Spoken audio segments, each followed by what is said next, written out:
Bagaimana komentar Kiai Mat mengenai peristiwa sekelompok orang yang berkasus dengan Bapak Jokowi mengenai tuduhannya bahwa ijazah Pak Jokowi itu palsu? Mereka sowan atau joint venture dengan Habib Rizik Syihab yang nasabnya terbukti palsu itu. Monggo ya Imat, gimana? Jadi kasus ijazah palsu dengan orang yang nasabnya palsu kan gitu. Ya begini ya, masalah ijazah Pak Jokowi ini. Pak Jokowi ini kan sudah 22 tahun ya mengabdi di bangsa dan negara kita ini. Mulai dari sebagai wali kota Solo ya 2005. Kemudian terpilih kembali di 2010. Kemudian 2012 mencalonkan sebagai gubernur di DKI Jakarta. 2014 juga masuk KPU lagi. 2014 sebagai calon presiden.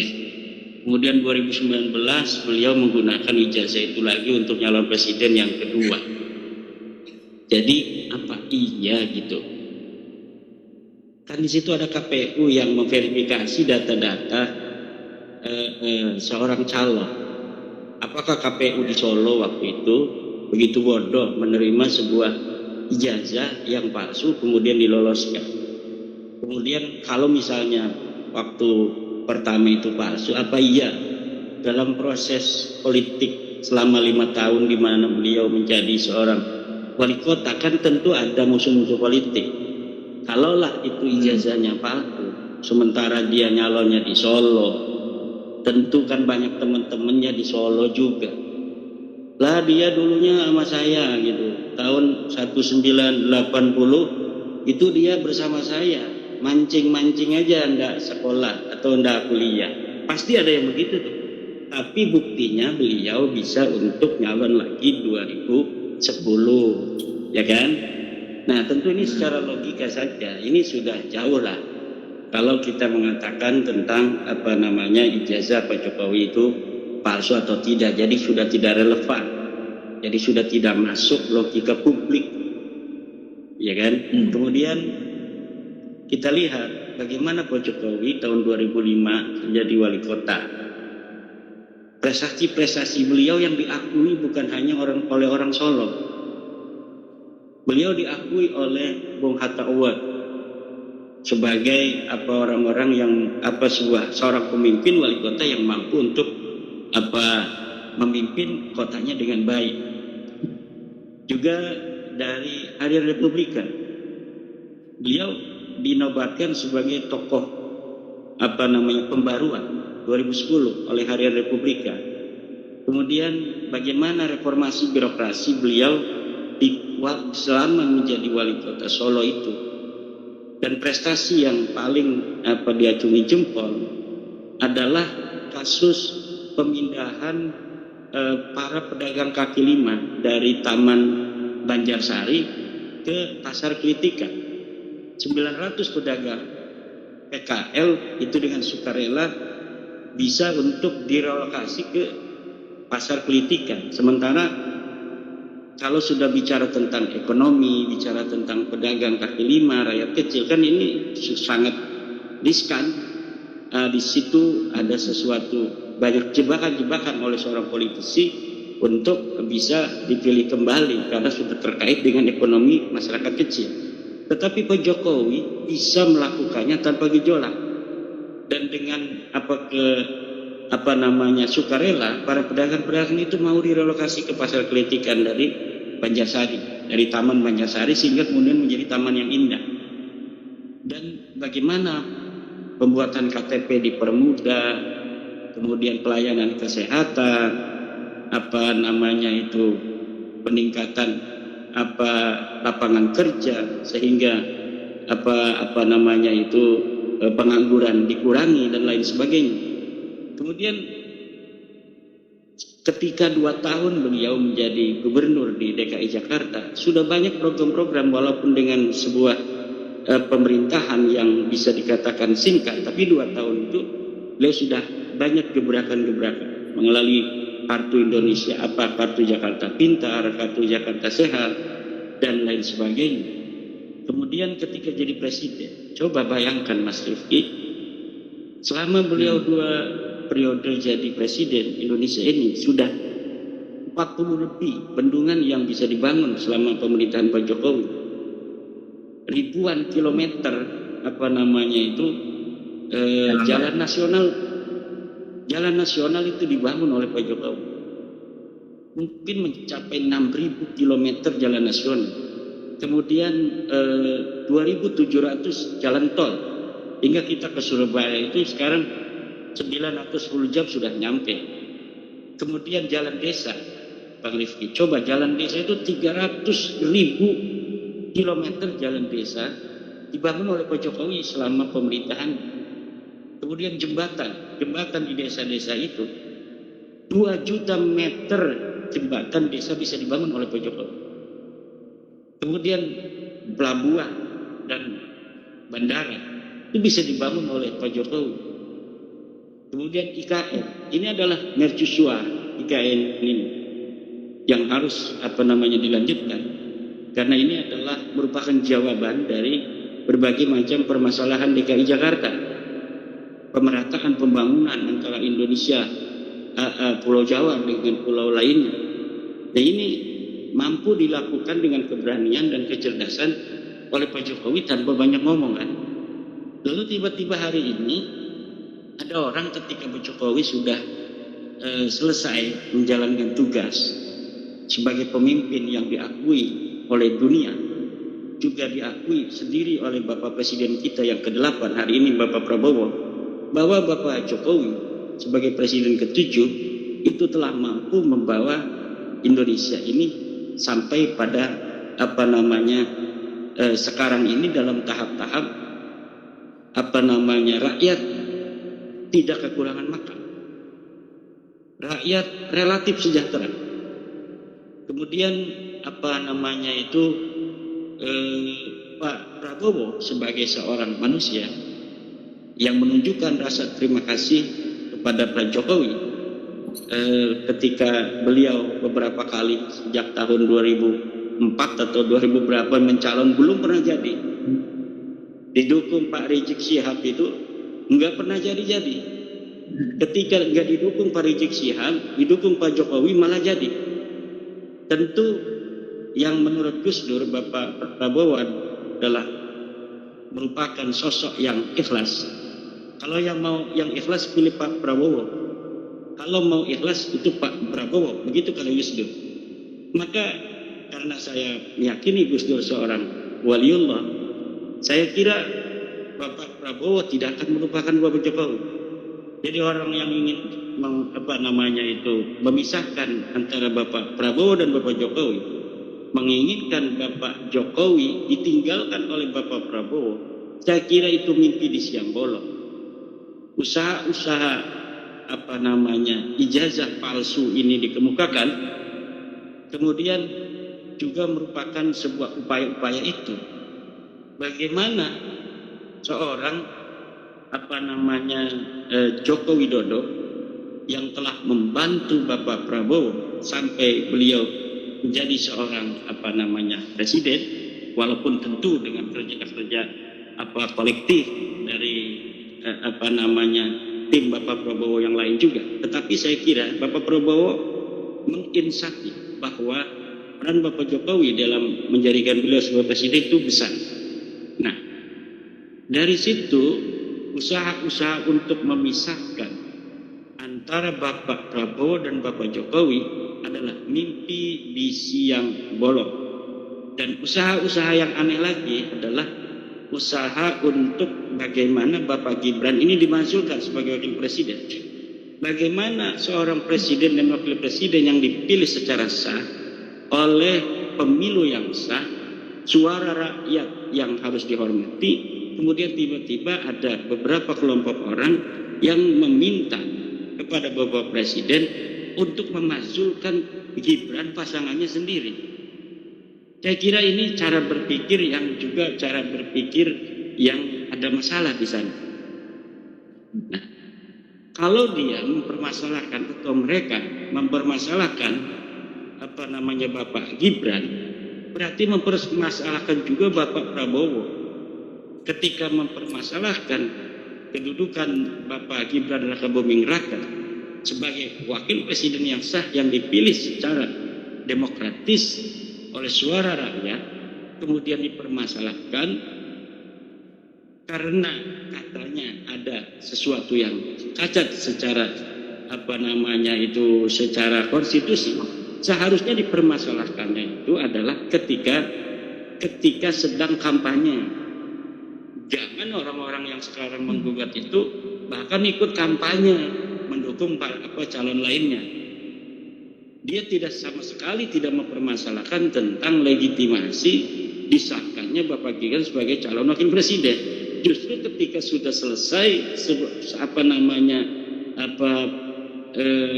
tahapan pemilu dan Bapak Gibran ditetapkan sebagai wakil presiden Republik Indonesia, kemudian baru dipermasalahkan dan diusulkan untuk dimajukan. Tentu Bapak Prabowo sebagai orang yang bijaksana, orang yang cerdas dalam politik, orang yang sudah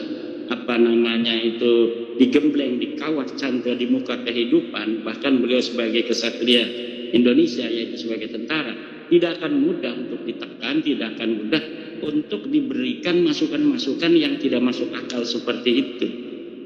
Dan saya kira kasus ijazah palsu itu kemarin ada kaitan pula dengan upaya-upaya secara politik untuk mendelegitimasi bukan hanya Pak Jokowi sebagai target, juga di situ Bapak Wakil Presiden Gibran Rakabuming Raka juga menjadi target.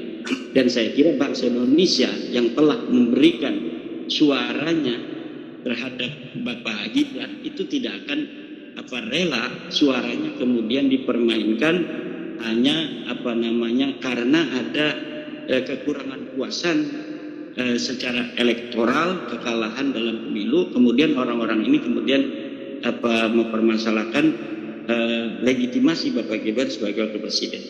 Kemudian mengenai tentang datangnya Rismon Sianipar dan orang-orang yang sekarang sedang dipolisikan oleh Bapak Jokowi, ya saya kira seharusnya ini istilahnya mereka kan mempermasalahkan ijazah Pak Jokowi, muntang-manting istilahnya itu di media sosial bahwa Bapak Jokowi ijazahnya palsu, Bapak Jokowi skripsinya palsu. Bapak Jokowi sabar. Nah, ketika Bapak Jokowi melaporkan, mereka kepanasan. Mereka flying victim, katanya ini kriminalisasi. Kriminalisasi gimana? Anda menuduh Bapak Jokowi yang terhormat yang 20 tahun menjabat sebagai pejabat, bahkan 22 tahun, kemudian dituduh ijazahnya palsu, sedangkan ini negara hukum, ada pasal tentang penyemaran nama baik, penyebaran berita bohong, kemudian dilaporkan oleh Bapak Jokowi, kemudian Anda bilang ini adalah kriminalisasi.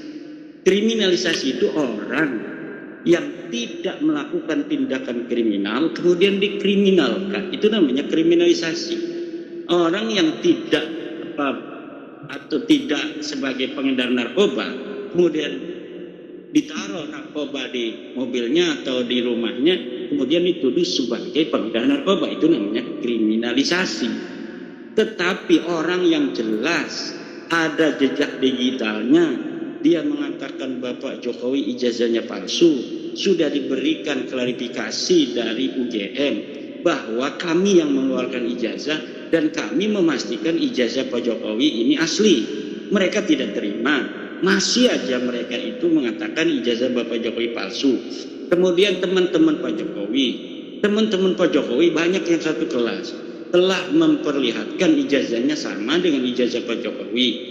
Mereka tidak percaya juga bahwa itu dibayar, katanya itu dicipta kondisikan, orang-orang suruh mengaku sebagai teman-teman Pak Jokowi. Pak Jokowi masih diam. Lalu mereka datang ke rumah Pak Jokowi.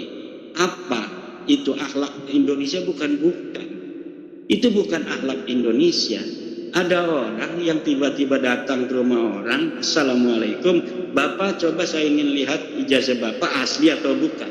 Kan ini dalam struktur peradaban dan akhlak dari bangsa Indonesia ini sudah jauh. Apalagi Bapak Jokowi orang Solo, orang-orang yang peradabannya lebih halus dari bangsa Indonesia lainnya, bahkan dari satu pulau Jawa dengan kami yang ada di Banten itu berbeda. Kultur orang Solo yang halus. Nah, tentu ini beda dong perasaan di hatinya. Dicatat oleh Pak Jokowi, oke, berarti ini orang-orang ini bukan mencari kebenaran. Orang ini ingin mencari masalah. Mungkin dia ada benci pada saya. Boleh. Nanti negara ini hukum, negara hukum, saya laporkan saja. Dilaporkanlah sama Pak Jokowi. Setelah dilaporkan, mereka kemudian ke Kelabakan, minta bantuan ke beberapa tokoh, termasuk ke Bapak Rizik Syihab, mengadukan ijazah palsunya Pak Jokowi. Mungkin kata Bapak Rizik Syihab, saya juga lagi pusing sebenarnya menghadapi tuntutan nasab palsu. Kalian datang kepada saya untuk melaporkan ijazah palsu.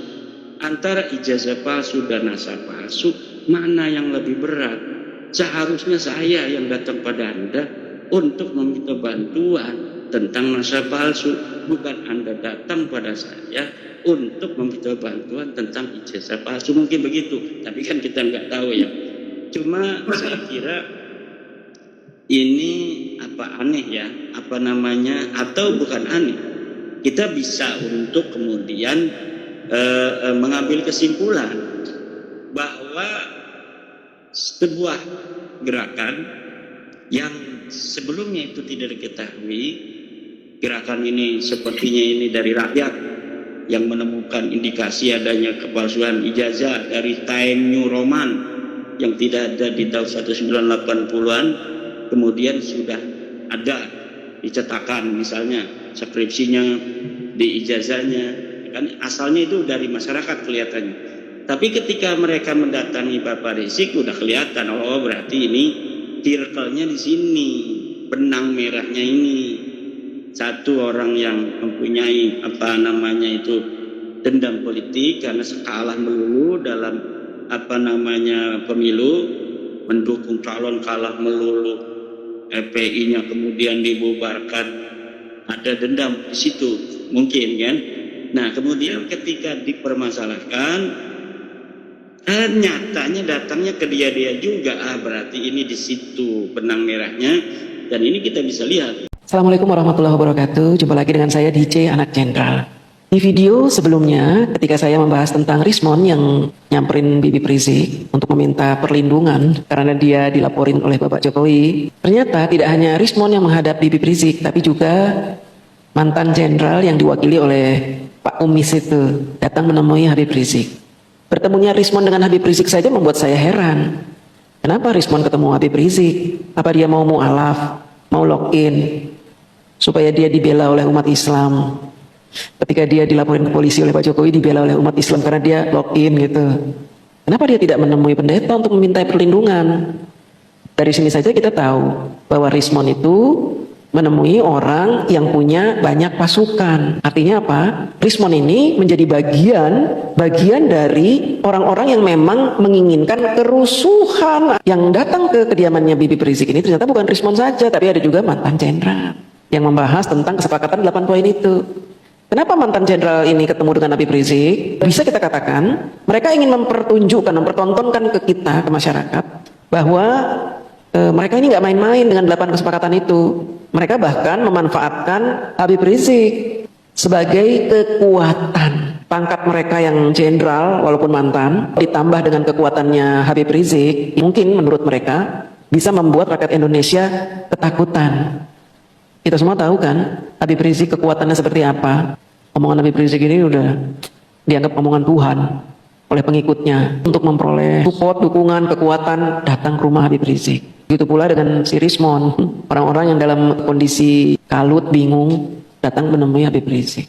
Tersebarnya video ini sebenarnya punya beberapa tujuan, diantaranya mereka ingin memamerkan kekuatan. Mereka ingin mengatakan kepada kita bahwa pertemuan antara mantan jenderal dengan Habib Rizik juga dengan Rismon ini adalah sebuah kekuatan yang patut diperhitungkan. Kemudian tujuan selanjutnya Habib Rizik ingin agar rakyat Indonesia itu segan terhadap Habib Rizik.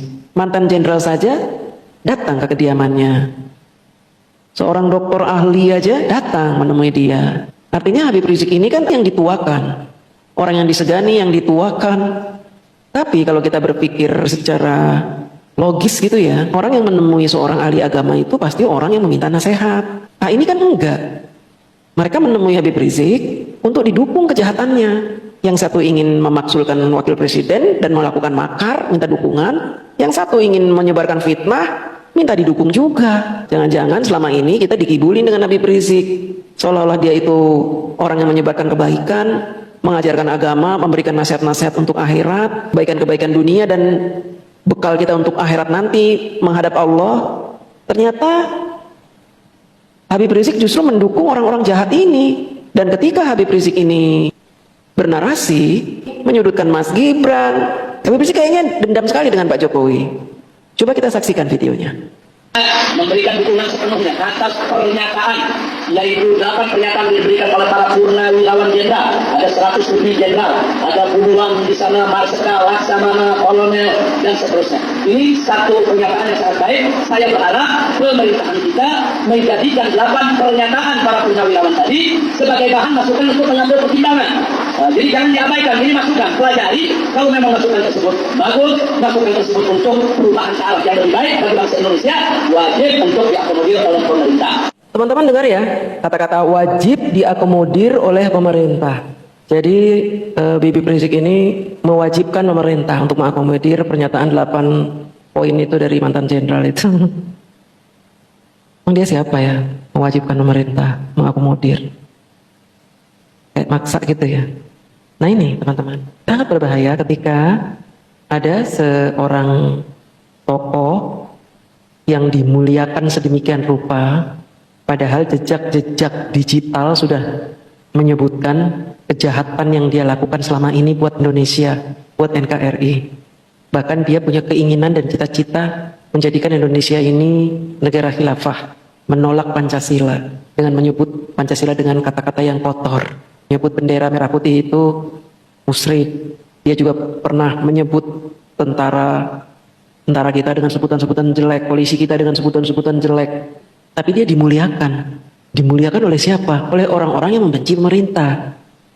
Karena orang-orang yang membenci pemerintah ini menganggap bahwa Habib Rizik ini banyak karomahnya, turunan Rasul. Banyak pengikutnya, tentu akan didukung oleh jutaan orang Islam, umat Islam di seluruh Indonesia. Dengan harapan seperti itu. Ini berbahaya. Ketika ada jenderal bertemu dengan Rizik Syihab, mantan ketua ormas terlarang di Indonesia, mereka membuat pernyataan-pernyataan yang menekan Pak Prabowo untuk mengakomodir permintaan mereka yang menurut kita permintaan tersebut permintaan yang sangat di luar dari kebenaran. Kita sudah sempat bahas 8 poin itu yang mereka tulis. Semuanya ngawur, ngaco. Semuanya inkonstitusional. Ketika ada mantan jenderal melakukan sebuah pertemuan dengan mantan-mantan jenderal yang lain, kemudian membuat kesepakatan untuk mendiskreditkan pemerintah, kemudian orang tersebut bersekutu dengan seorang tokoh agama yang jejak digitalnya keluar masuk penjara karena selalu membuat kekacauan, kerusakan, bahkan ini pendukung ISIS.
Ditambah lagi, mereka ini bersekutu dengan para penyebar berita bohong. Si Rismon itu. Pembohong berkumpul dengan penjahat dan mantan-mantan jenderal yang tidak cinta tanah air. Mereka bahkan berkata sebaliknya, kami membuat kesepakatan ini karena kami cinta tanah air. Yang memang terkenal sebagai bos demo, terkenal sebagai preman berjubah, terkenal sebagai orang yang membuat kekacauan, intoleran, rasis.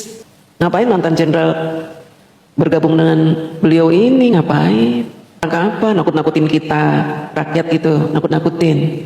Saya walaupun pernah dipersekusi sama anak buahnya Habib Rizik, tapi saya nggak takut. Bersatunya mantan-mantan jenderal ini dengan Habib Rizik justru memberitahu kepada kita semua siapa mantan jenderal yang membuat 8 poin kesepakatan ini. Ternyata mereka memang orang-orang yang ingin membuat kerusakan di Indonesia. Loh, kok kerusakan? Kan Habib Rizik tokoh ulama loh. Kita semua tahu dia ini bukan turunan Rasul, tapi ngaku-ngaku turunan Rasul.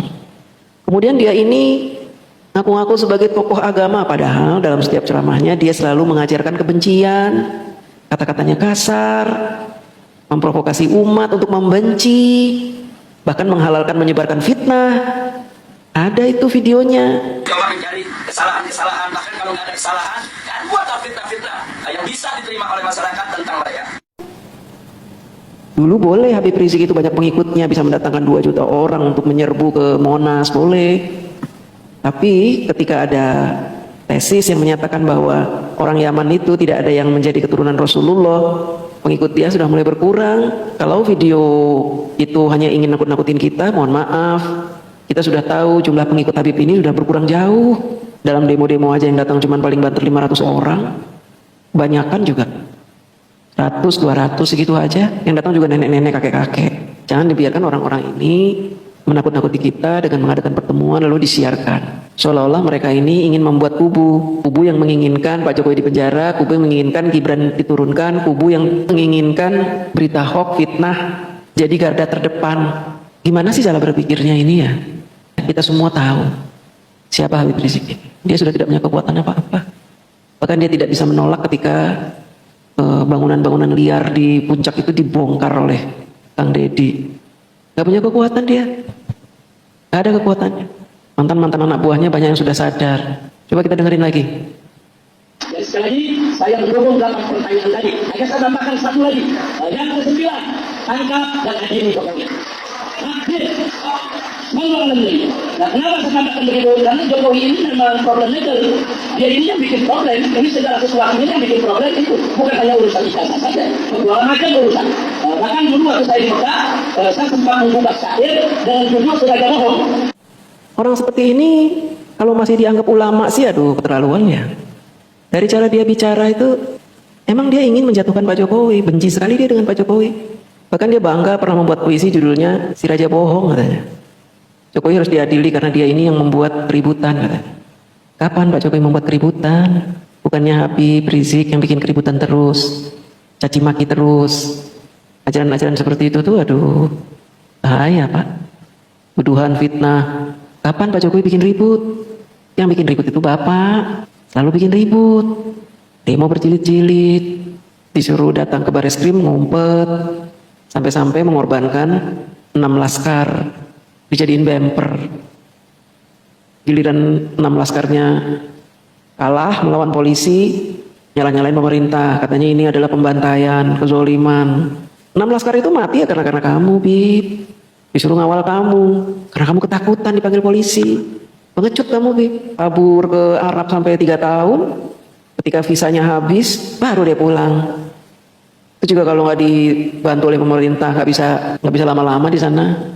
Sampai 3 tahun coba. Ngumpet dipanggil polisi. Minta di SP3 katanya panggilannya. Kemudian ketika memprovokasi rakyat, dapat lagi panggilan Bareskrim, ngumpet lagi. Kalau emang berani kamu ngomong, dipanggil polisi, datang ke polisi, itu namanya jihadis. Pejuang itu ingin mendirikan khilafah ya harus berani, jangan pengecut, Bib. Mentalnya mental pecundang tapi memprovokasi orang untuk lawan. Padahal kamu sendiri pengecut. Pasukan kamu yang disuruh maju, disuruh demo, disuruh ini, disuruh itu. Kamu yang ngumpet di Arab. Kamu itu yang bikin kekacauan, Bib. Bukan Pak Jokowi. Banyak-banyak istighfar, Bib. Ya, istighfar. Mumpung nyawa masih ada di kandung badan. Jangan terus memprovokasi rakyat. Kami itu udah jengah, bosan dengan kata-kata hujatanmu itu. Coba kita dengarkan lanjutan video ini coba. Dan itu sudah kita sampaikan dari Tuhan dari tahun 2018 kita sudah ingatkan orang ini berbohong, orang ini berdusta, orang ini harus dimakzulkan. Nah, cuman saat itu memang masih banyak yang belum sadar. Nah, kalau sekarang ini udah banyak yang sadar, bahkan yang dulu dukung Jokowi udah akhirnya mulai sadar, bahkan mulai jadi pahlawan kesiangan. Nah, dan mudah-mudahan kita tetap bersatu. Kata Bibip, dulu itu banyak orang yang gak sadar bahwa Pak Jokowi itu pembohong. Dulu itu Pak Jokowi susah dimakzulkan karena banyak orang yang tidak sadar. Sekarang ini orang pada sadar katanya. Bahkan yang dulu membela Pak Jokowi sekarang menjadi pembenci, udah sadar banyak. Bibip salah. Bibip salah.